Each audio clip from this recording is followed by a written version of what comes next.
नमस्कार। TV international में आपका स्वागत है और मैं हूं आपके साथ गौरव राजेंद्र।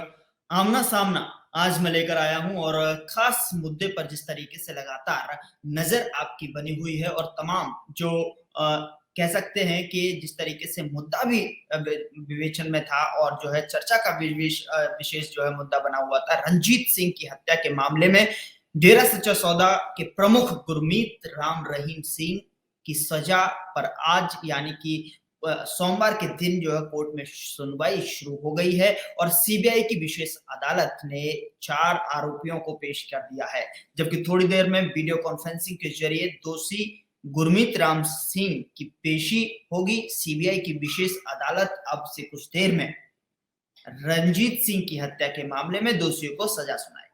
अब आप विषय ये है कि रंजीत सिंह की हत्या केस में राम रहीम सिंह दोषी हैं और आपको ये भी बताते चले कि गुरमीत राम रहीम सिंह पहले से ही जेल में सजा काट रहे हैं। 10 जुलाई 2002 को रंजीत सिंह की हत्या हुई थी।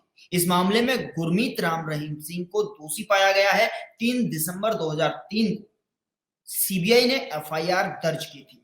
इस मुद्दे पर बातचीत करने के लिए हमारे साथ दो खास मेहमान जो है हमारे पैनल में जुड़ चुके हैं और मैं सीधा तारुफ आपका उनके साथ कराता हूं। सबसे पहले आचार्य राज मिश्रा जी हमारे साथ होंगे और उनके बाद बीवी गौतम एडवोकेट सुप्रीम कोर्ट हमारे साथ होंगे। उनसे जानने की कोशिश करेंगे कि प्रणाली किस तरीके से और प्रक्रिया किस तरीके से चलती हुई नजर आएगी और किस तरीके से सजा का प्रावधान उसको इन मुद्दों में उन केसों में जो है होता हुआ नजर आएगा। सबसे पहले स्क्रीन पर जो है स्वागत करना चाहूंगा आचार्य राज मिश्रा जी का।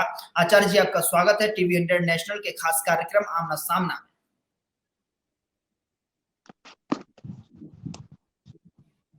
आचार्य जी मेरी आवाज मिल पा रही है आपको? हाँ, मुझे आपकी आवाज नहीं मिल रही है। आई थिंक जी जी मेरी आवाज मिल रही है अब आपको?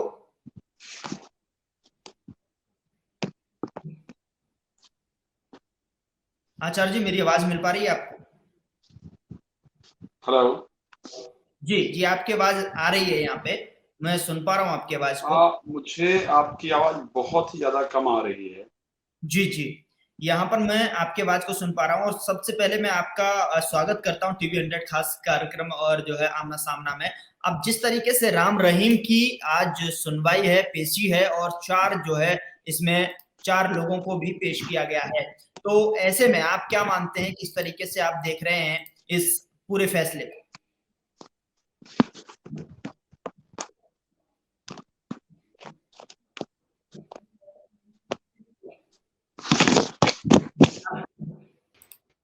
इस बीच हमारे साथ बीवी गौतम जी बातचीत करने के लिए हमारे साथ जुड़ चुके हैं और गौतम जी आपका स्वागत है टीवी इंटरनेशनल के खास कार्यक्रम आमना सामना में। मेरी आवाज आप तक पहुंच पा रही है? हाँ आ रही है आपकी आवाज। जी जी आपकी आवाज मुझे आ रही है। जिस तरीके से लगातार जो केस जो है सुर्खियों में रहा और उसके बाद जो है अब राम रहीम का जो है आज वीडियो कॉन्फ्रेंसिंग के जरिए राम रहीम की पेशी हुई है। सीबीआई स्पेशल कोर्ट में पेश हुए अन्य 4 अपराधियों को भी, आरोपियों को भी यहाँ पर पेश किया गया है। इस मामले को किस तरीके से देख रहे हैं, किस तरीके से यहाँ पर प्रोसीडिंग होगी इसकी?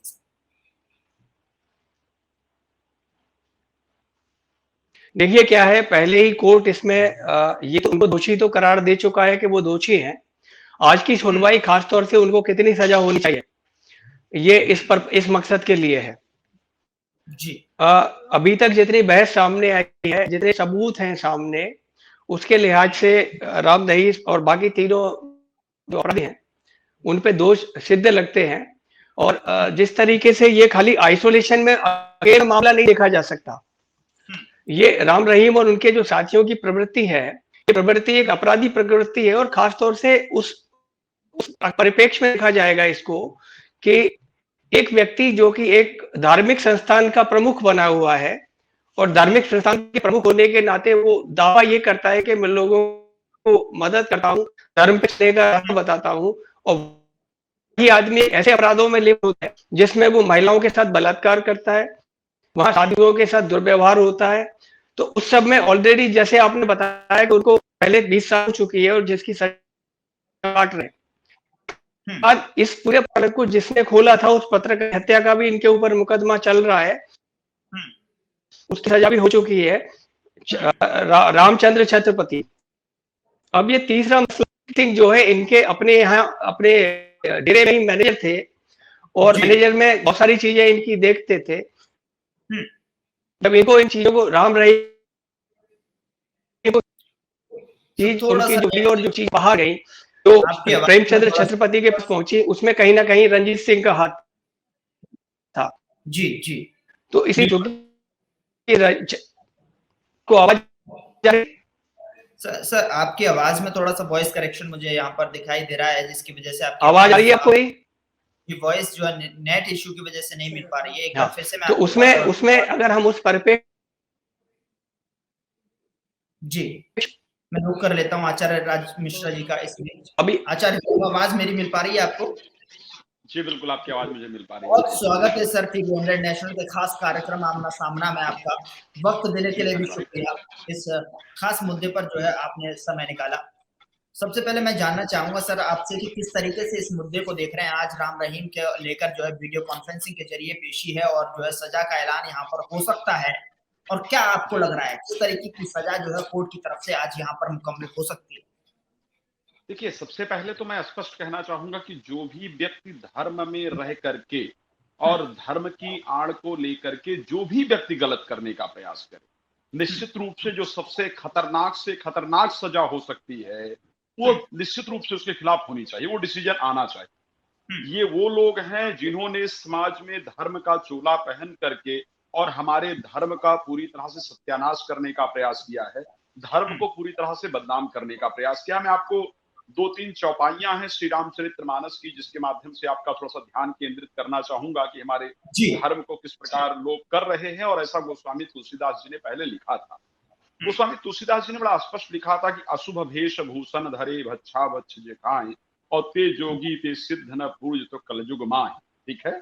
और उसके साथ कहा था कि हरई शिष्य धन घोर शोक न हरई सो गुरु घोर नरक महापर। ये लोग ऐसे लोग हैं जो अपने आडंबर को रच करके जी जो अपने आडंबर को रच करके और उस आडंबर के माध्यम से पब्लिक के पैसे का हरण करते हैं, ना कि धर्म का सही प्रारूप समाज को पेश करते हैं। कहीं ना कहीं समाज को भी ये देखना चाहिए कि जिनके पास आप जा रहे हैं, जिनसे आप मिल रहे हैं, जिनके साथ आप बैठ रहे हैं, जिनको आप पूज रहे हैं, क्या उनको धर्म की कोई नॉलेज है या नहीं है, क्या वो पूजा करने योग्य हैं या नहीं, ये सब जरूर देखा जाना चाहिए। और मैं इनके लिए वाकई में कहूंगा कि जो भी कठिन से कठिन सजा हो सकती है धर्म को बदनाम करने के लिए, वो सजा इनको मिलनी चाहिए। लेकिन यहाँ पर 2-3 प्रश्न भी उठता है।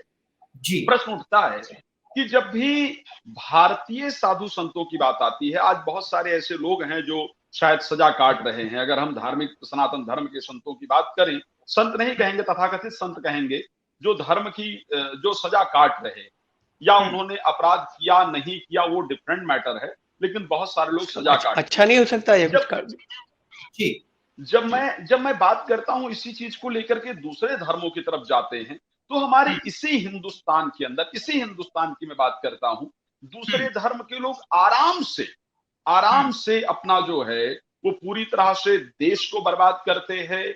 वहीं पर बलात्कार और बहुत सारे उन पर आरोप लगते हैं, और फिर उनकी कौम पूरी तरह से सपोर्ट करने उनका पहुंच जाती है, और कहीं ना कहीं वो बाहर आते हैं।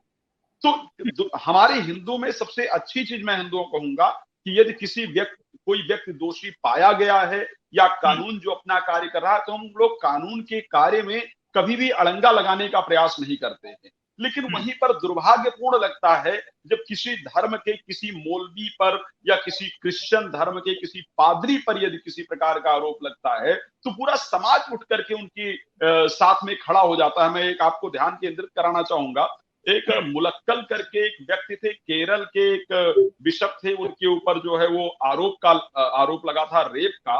वही की एक नन थी जिसने वो आरोप लगाया था, और वो उससे बरी भी हो गए। उनका वहां से वो जो नन जिसने आरोप लगाया था उसको बहुत प्रताड़ना दिया गया, बाद में उसको उस चर्च से निकाल दिया गया।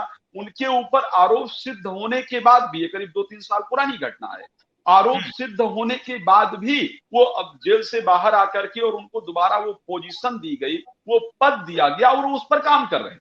तो मेरा कहने का तात्पर्य यह है कि जिस प्रकार, मैं ये नहीं कहता, मैं कहता हूं कि जो भी धर्म की आड़ में इस प्रकार का प्रयास करता है उनको निश्चित रूप से सजा दी जानी चाहिए, लेकिन उसके साथ हमसे बाकी धर्म के लोगों को ये सीखना चाहिए कि हम लोग कभी उनका सपोर्ट करने नहीं निकलते हैं। जो गलत कहता है हम उसके अगेंस्ट हमेशा खड़े होते हैं, जो गलत होता है हम उसके अगेंस्ट खड़े होते हैं हमेशा।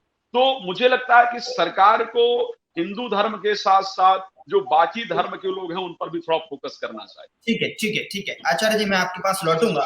वीवी गौतम जी हमारे साथ सुप्रीम कोर्ट के लॉयर, हमारे साथ वकील, हमारे साथ जुड़े हुए हैं। उनसे जानने की कोशिश करता हूं कि इस फैसले को लेकर वो किस तरीके से देख रहे हैं। वीवी गौतम साहब, आपको मेरी आवाज मिल पा रही है? शायद थोड़ा सा नेटवर्क इशू था आपकी तरफ से, जो आवाज थोड़ा सा कट के ब्रेक होकर हमारे तक पहुंच पा रही थी। अब मैं जानना देखिए चाहूंगा कि जिस तरीके से ये केस सामने है और अब जो है हियरिंग चल रही है, और ऐसे में जिस तरीके से देखने को मिलेगा वीडियो कॉन्फ्रेंसिंग के जरिए जो है ये यहाँ पर पेशी की गई है, तो ऐसे में आप क्या देख रहे हैं? पंचकुला में धारा 144 भी लागू कर दी गई है सर। गौतम साहब, आपकी आवाज थोड़ी गूंज रही, आपको मेरी आवाज आ रही है? जी, आपकी आवाज मुझे मिल पा रही है, आप बोलिए। थोड़ा सा मुझे लगता है आपकी तरफ से आप तक मेरी आवाज पहुंच रही है? जी जी, बोलिए। हाँ, आप तक मेरी आवाज आ रही है? जी जी, आ रही है, आप अपनी बात रखिए सर। मुझे लगता है कनेक्शन में कुछ प्रॉब्लम है। जी, मैं आपके पास लौटूंगा बीबी जी। आचार्य जी, आप कुछ कहना चाह रहे थे? मेरे पास, मुझे एक कार्यक्रम के अंदर सम्मिलित होना है, तो यदि कोई प्रश्न है तो एक बार हम ले सकते हैं। मैं 5 जी जी जी, बिल्कुल। मैं आपसे यही जानना चाहूंगा कि देखिए आजकल जो है तमाम जो बाबाओं की तरफ से जो है उनकी तरफ उंगलियां भी उठती हुई नजर आई हैं। किसी भी तरफ से जो है कहीं ना कहीं धर्म को ठेस पहुंचाने की आहत भी यहाँ होती है। और अब ऐसे में जब बाबा सामने निकल कर आते हैं, चाहे गुरमीत राम रहीम सिंह हो या फिर यहाँ पर तमाम जो इनकी मूवी भी देखी होगी आपने, किस तरीके से फिल्म में जो है एक्टिंग करते हुए, डांस करते हुए नजर आए। और अब ऐसे में ऐसे बाबाओं पर किस तरीके से भरोसा किया जाए? क्या अब जो है ठोस कदम उठाने की जरूरत हो गई है? क्या ठोस कदम उठाया जाना चाहिए? अब जो सजा है, सजा का प्रावधान किस तरीके से होना चाहिए? मैंने कहा बिल्कुल ऐसे लोगों को कठिन से कठिन सजा देनी चाहिए। मैं इसके बिल्कुल पक्ष में हूं। और मैं दूसरी बात आपको बड़ा क्लियर कह रहा हूं कि समाज को भी सीखने की जरूरत है। समाज को भी श्री रामचरितमानस हमारा बहुत प्रसिद्ध ग्रंथ है, हम सभी लोग उसका अध्ययन करते हैं, पूरा विश्व पढ़ता है। बड़ा स्पष्ट एक शब्द कहा गया है कि मात पिता बालकन बोलावे उदर भरे सो गुर सीखा। आज के हम जो पेरेंट्स हैं ना, वो अपने बच्चों को सिर्फ पेट कैसे भरा जाए, है ना, पेट कैसे भरा जाए, सिर्फ ये नॉलेज देते। कोई भी व्यक्ति सही मार्ग, सही धर्म कब अगर उसके पेरेंट्स सिखाते हैं तो ऐसे लोगों के चक्कर में नहीं पड़ता है। लेकिन जनरली क्या है कि हम लोग अपने बच्चों को धर्म क्या है, सही लोग क्या हैं, हम उनको सिखाते ही नहीं। बच्चा पैदा होता है, उसके हाथ में हम मोबाइल पकड़ा दिया करते हैं, और उसको सही चीज ना पता होने के कारण, सही धर्म की नॉलेज ना होने के कारण वो ऐसे लोगों के झांसे में आता है। और ऐसे लोग जनरली उनका पूरी तरह से लाभ उठाते हैं, उनका पूरी तरह से शोषण करते हैं, और फिर अपना मूवी बनाना या अलग अलग प्रकार के जो भी इनकी क्रियाकलाप हैं उसको करना। डिज्नी हाउस तैयार करना, आपने अगर देखा होगा तो इनका डिज्नी हाउस बना हुआ था। अच्छा, इनसे एक बार पूछा जाए कि आप लोग धार्मिक प्रवृत्ति के जो भी आप देखते हैं, तथाकथित जो लोग पकड़े जाते हैं, अगर उनसे आप शुद्ध रूप से पूछ लो कि भैया आपको गायत्री मंत्र आता है, आपको महामृत्युंजय आता है, आपको वेदों के नाम याद हैं, आपको पुराणों के नाम याद हैं, तो शायद इनको वेदों के नाम, पुराणों के नाम, धार्मिक ग्रंथों तक के नाम याद नहीं होंगे। लेकिन क्योंकि समाज अंधविश्वास की तरफ पूरी तरह से ले जाता है और उसको नॉलेज नहीं है, लोग इनके दिखावे के अंतर्गत आते हैं, तो ऐसी परिस्थिति में आकर्षित होकर के, तो इसमें इन्हीं का दोष मैं नहीं कहता हूं, इस बात ध्यान रखिए। इसमें जितना राम रहीम दोषी हैं, उतना ही, जितना गुरमीत राम रहीम दोषी है, उतना ही हम भी, जो समाज है वो भी दोषी है, जो अंधविश्वास करके इनके पास जाता है। शास्त्र कहता है कि संत हृदय नवनीत समाना, और कहा कविन को कहा ही न जाना। संत के पास बैठ करके यदि आपको शांति का अनुभव हो तो वो संत है। तो उसको आपको फॉलो करना चाहिए।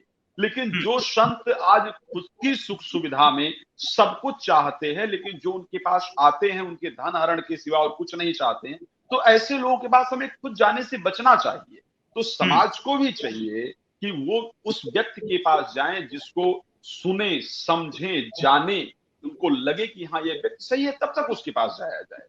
तो ये परिस्थितियां कहीं ना कहीं मुझे लगता है कि जितना दोषी गुरमीत राम रहीम है, उतना ही दोषी हम समाज वाले भी हैं, जो अपने बच्चों को या हम खुद उनको फॉलो करते हैं, उनके पास जाते हैं। जी बिल्कुल सर, हमारे साथ समय निकालने के लिए बहुत बहुत शुक्रिया आचार्य जी, जी आपने अपनी बात रखी, धन्यवाद हमारे साथ जुड़े, शुक्रिया। तो आचार्य जी हमारे साथ जुड़े हुए थे, आचार्य राज मिश्रा, जो लगातार जो है आवाज उठाते हुए यहाँ पर धर्म की, यहाँ सनातन धर्म की जो है आवाज को बुलंद करते हुए नजर आते हैं। उनकी तरफ से जो है बाबाओं पर किस तरीके से लगाम लगाई जाए वो उन्होंने कहते हुए आपने सुना। एक बार मैं प्रयास कर लेता हूँ, जल्दी से कनेक्शन की वजह से उनसे कांटेक्ट नहीं हो पा रहा है। बीबी गौतम जी एडवोकेट हमारे साथ जुड़े हुए हैं, उनके पास जाऊंगा, लेकिन फिलहाल जो जिस तरीके से खबरें सामने आ रही हैं उस पर जो है नजर डाल लेता हूँ कि किस तरीके से जो है बाबा राम रहीम की यहाँ पर जो है पेशी चल रही है, क्या कुछ सामने आ रहा है। आखिरकार रंजीत सिंह की हत्या के मामले में 2003 में सीबीआई ने एफआईआर दर्ज की थी। कोर्ट ने भी गुरमीत राम रहीम सिंह समेत 5 लोगों को इस मामले में दोषी पाया था। एक बार फिर से कनेक्ट करने की कोशिश करूंगा मैं बीबी गौतम जी को यहाँ पर, और जानने की कोशिश करूंगा कि ये किस तरीके से प्रक्रिया यहाँ पर पूरी होती हुई नजर आ रही है, और किस तरीके से जो है इस पूरे मामले को, प्रकरण को देखते हुए नजर आ रहे हैं कोर्ट में। और जो है वहां का धारा है, जो 144 धारा लगा दी गई है, आसपास के एरिया को जो है पूरी तरीके से वहां पर किसी भी धार्मिक स्थान पर, यानी कि मैं ये कहूँ कि जिसके तहत पंचकुला डिस्ट्रिक्ट कोर्ट के साथ में लगते हुए सेक्टर 1, 2 और 5 और 6 आसपास के इलाके में पड़ने वाले नेशनल हाईवे पर किसी भी शख्स के तलवार और धार्मिक प्रतीक कृपाण के अलावा लाठी, डंडा, लोहे की रॉड, बर्छा और चाकू या अन्य हथियार लेकर घूमने पर पूरी तरह से प्रतिबंध लगा दिया गया है। डीसीपी मोहित हांडा ने ये आदेश जारी कर दिया है। तो ये आदेश जो है सुनवाई से पहले जो 5 लोगों को दोषी माना था उन्हें ले जाने के लिए पेशी की गई है, और सीबीआई ने गुरमीत राम रहीम सहित 5 लोगों को यहाँ पर उनकी पेशी की गई है। तो इस पर जो है सुनवाई जारी है, और इस सुनवाई को लेकर जो हम बातचीत कर रहे हैं। अब से थोड़ी देर में मेरे साथ जो है अब बीबी गौतम जी हमारे साथ जुड़ रहे हैं। एक बार फिर से मैं उनके पास जाने की कोशिश करता हूं और उनसे जानने की कोशिश करता हूं कि आखिरकार पूरे प्रकरण को किस तरीके से देख रहे हैं। बीबी गौतम साहब, आपको मेरी आवाज मिल रही है? हाँ, अभी आवाज मिल रही है। देखिए, पूरे प्रकरण जी, जी, में दो पहलू है। एक पहलू तो सामाजिक पहलू है और राजनीतिक पहलू, दूसरा पहलू है इसका कानूनी तौर पे चूंकि उन्होंने एक अपराध किया है, सारे सबूत कोर्ट को मिले हैं, सबूत के खिलाफ थे, तो कोर्ट ने उनको आजीवन कारावास सुनाया है इस केस में, अभी जो न्यूज आ रही है उसके हिसाब से। और ऐसे अपराधियों को आजीवन कारावास जरूर मिलना चाहिए, इससे भी ज्यादा अगर सख्त सजा होती। अभी जो तो न्यूज क्लिपिंग दिखाई दे रही है उसमें आजीवन कारावास की सजा उनको सुनाई है कोर्ट ने। जी जी, आजीवन कारावास में क्या कुछ प्रावधान है? क्या वो उस फैसले को चुनौती दे सकते हैं? क्या आगे का जो प्रकरण है किस तरीके से देख रहे हैं जो आने वाले समय? हाँ, चुनौती दे सकते हैं। उनके पास इस फैसले के विरुद्ध वो हाई कोर्ट में चुनौती दे सकते हैं, और हाई कोर्ट के बाद सुप्रीम कोर्ट का रास्ता खुला होता है, वहां भी चुनौती जा सकती है। तो लेकिन ये जिस तरीके का जी उम्मीद बहुत है इसमें, और इसके अलावा 2 केस और इसमें ये शामिल है। पहले केस में जिस 20 साल की सजा काट चुके और दूसरा का है, तो संभावना बहुत कम है कि इनको कहीं से कोई आगे रिलीफ मिलेगा। कोशिश हालांकि ये करेंगे और कर सकते। लेकिन अब संभावनाएं कितनी लगाई जा सकती हैं? क्या इस जो फैसला जो सामने निकल कर आ रहा है आजीवन कारावास की सजा का, क्या इससे भी डिनाय हो सकता है? क्या ये फैसला भी जो है इस पर भी विचाराधीन जो है यहाँ पर न्यायाधीश या न्यायालय हो सकते हैं? क्या इस फैसला या फिर ये पूरी तरीके से एक फाइनल डिसीजन माना जाए, फाइनल सजा का प्रावधान हुआ है? आपकी तरफ से क्या कॉमेंट सर?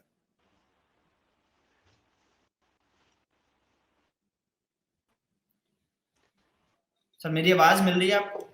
मैं आपसे फाइनल तो यही है कि जो डिसीजन है बहुत निर्णय आया है, हालांकि अपील जरूर करते हैं सामान्यतया जो होते हैं या जिन मैं तरीके का कोर्ट का व्यू देखता हूँ, और कोर्ट इस तरीके के केसेस में जैसा सामान्यतया करता आया है, संभावना कम है कि आगे कोई रिलीफ मिल पाएगा। जी जी। बाकी तो देखिए चूंकि ओपन है, कोर्ट में खुला उनके पास एक तौर पे अधिकार है कि वो इस फैसले को चले सकते हैं हाई कोर्ट में, उसके बाद सुप्रीम कोर्ट का रास्ता खुला हुआ है, लेकिन कानूनी तौर पे संभावना कम नजर आती है कि मिल पाएगा। और ये सापे भी, क्योंकि देखिए क्या हो रहा है ना, इसमें एक धर्म का काम किए जा रहे हैं, और एक ये हमारी भी गलती है, समाज में हम ऐसे लोगों को धर्मगुरु बना लेते हैं। आप देखिए एक धर्मगुरु राजस्थान में सजा काटते हैं, और इसी प्रकार से कई धर्मगुरु हैं जो धर्म के नाम पर खिलवाड़ करते हैं, हम बनाते हैं। ये हम पब्लिक की बहुत बड़ी कमजोरी है कि हम नहीं जानते कि सटाए और ये व्यापार कर रहा है, लोगों को एक धर्म के नाम पे बेवकूफ बनाता है। ऐसे लोगों से हमें बचना चाहिए, लेकिन और हमारे कानून में कहीं ना कहीं आनी चाहिए इस चीज में, ताकि धर्म का खिलवाड़ ये हिंदू धर्म में नहीं है, जैसा भी आचार्य जी बता रहे थे कि ये सभी धर्मों में है। लेकिन गौतम साहब, मैं ये जानना चाहता हूँ कि क्या यहाँ पर भी बचने की आशंका है? क्या यहाँ पर भी बचने के लिए कोई जो हथकंडे अपना सकता राम रहीम, या फिर राम रहीम की तरफ से कोई ऐसी संभावना यहाँ पर नजर आ रही है? जी ठीक है। बीवी गौतम साहब से कनेक्शन थोड़ा सा इशू, नेट इशू आने की वजह से जो है मैं कनेक्शन पूरी तरीके से आवाज नहीं आ पा रही है यहाँ पर, इसलिए मुझे कनेक्शन काटना पड़ा। लेकिन अभी जो खबर सामने निकल कर आ रही है, खबर ये है कि गुरमीत राम रहीम समेत 5 दोषियों को उम्र कैद की सजा का यहाँ पर ऐलान कर दिया गया है। रंजीत सिंह मर्डर केस में कोर्ट ने सजा सुनाई है। तो डेरा सच्चा सौदा प्रमुख गुरमीत राम रहीम को हत्या के एक मामले में सीबीआई की विशेष अदालत ने सोमवार को यानी कि आज आजीवन कारावास की सजा सुना दी गई है। तो बड़ी खबर यह भी है कि जिस तरीके से आमना सामना में हम जो है चर्चा का विषय आज ये गुरमीत राम रहीम की सजा को लेकर बैठे थे, बातचीत चल रही थी, डिस्कशन चल रहा था, इस बीच जो है बड़ी खबर सामने निकल कर ये आ रही है कि गुरमीत राम रहीम समेत 5 दोषियों को यहाँ उम्र कैद की सजा सुना दी गई है। तो बड़ी बात अपने आप में आप देखने वाली दिलचस्प बात यह होगी कि डेरा सच्चा सौदा प्रमुख गुरमीत राम रहीम अब इस फैसले को किस तरीके से चुनौती देता हुआ या अपील करता हुआ नजर आ रहा है। लेकिन ये फैसला सामने आ गया है, और सजा के ऐलान से पहले ही हरियाणा के पंचकुला जिले में सुरक्षा व्यवस्था कड़ी करते हुए धारा 144 लागू कर दी गई थी कि कोई भी यहाँ पर हिंसा देखने को न मिले, हिंसा संबंधी कोई भी घटनाएं, अप्रिय घटनाएं यहाँ पर न हो। अगस्त 2017 की अगर देखें तो राम रहीम से जुड़े किसी भी मामले में सुनवाई या फिर सजा के ऐलान से पहले सुरक्षा व्यवस्था बढ़ा दी जाती है, और यही कारण है कि आज यहाँ पर आजीवन कारावास की सजा सुनाई है। इसके अलावा 4 अन्य को भी उम्र कैद की सजा सुनाई गई है। राम रहीम व अन्य को साल 2002 में डेरा प्रबंधक रंजीत सिंह मर्डर केस की हत्या के मामले में 8 अक्टूबर को दोषी ठहराया गया था। तो आज इस पर फाइनल जो मुहर लग गई है। तो ये आमना सामना में अभी के लिए इतना ही। आप देखते रहिए टीवी 100 नेशनल।